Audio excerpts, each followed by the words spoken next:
Dhaka city কিন্তু ভূমিকম্প পরবর্তী কার্যক্রম গ্রহণ করার জন্য মোটেও প্রস্তুত নয়। অদূর ভবিষ্যতে এই পৃথিবী বাংলাদেশ বসবাসযোগ্য হিসাবে থাকবে না। 30 সালে আমাদের যে লক্ষ্যমাত্রায় পৌঁছানোর কথা, সেই জায়গা থেকে আসলে আমরা কতটা দূরে আছি বা কতটা এগিয়ে যেতে পেরেছি বলে মনে করছেন?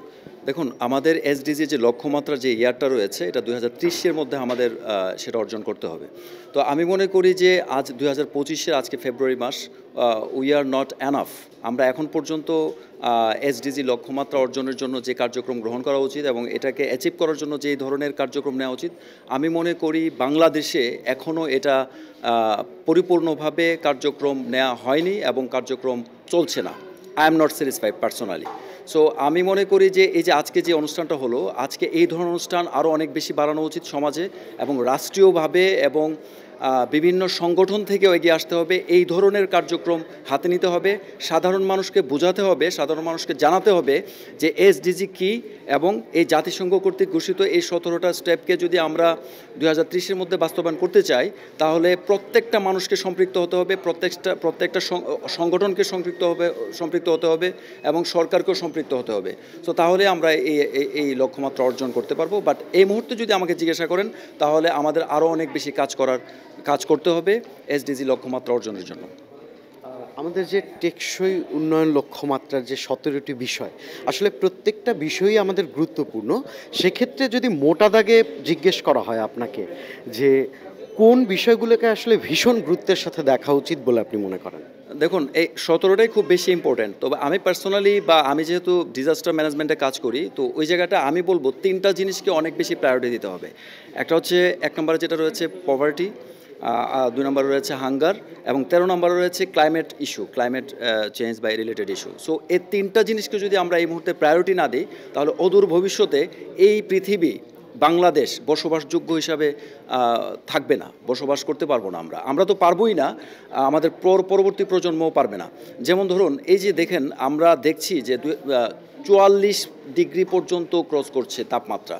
সো এটা কিন্তু আজকে থেকে 20, 25, 30, 40 বছর আগে ছিল না।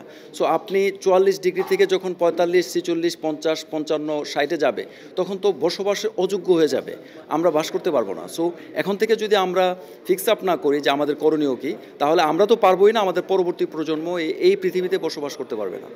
আমাদের পুরো জলবায়ুর প্রেক্ষাপটটা বাংলাদেশের যেমন, কিন্তু ঢাকায় কিন্তু হচ্ছে পুরোপুরি উল্টোটা।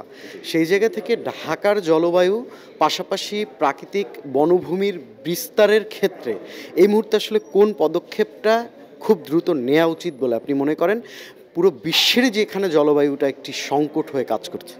দেখুন, ঢাকা শহর তো এমনিতেই one of the most vulnerable city in the world, তো বাংলাদেশকে তথা ঢাকা সিটিকে যদি আমরা আরও বেশি বসবাসযোগ্য নগরীতে পরিণত করতে চাই, তাহলে আমি বলবো প্রথমে যে কাজটা করা উচিত সেটা হচ্ছে মানে নগরায়নটা প্ল্যানিং ওয়াইজ করতে হবে, এবং এখান থেকে অনেক বেশি পরিমাণ ক্রাউডি যে এরিয়াগুলো রয়েছে বা মানুষ যেখানে বেশি রয়েছে, মানুষকে মানে ডিসেন্ট্রালাইজ করতে হবে।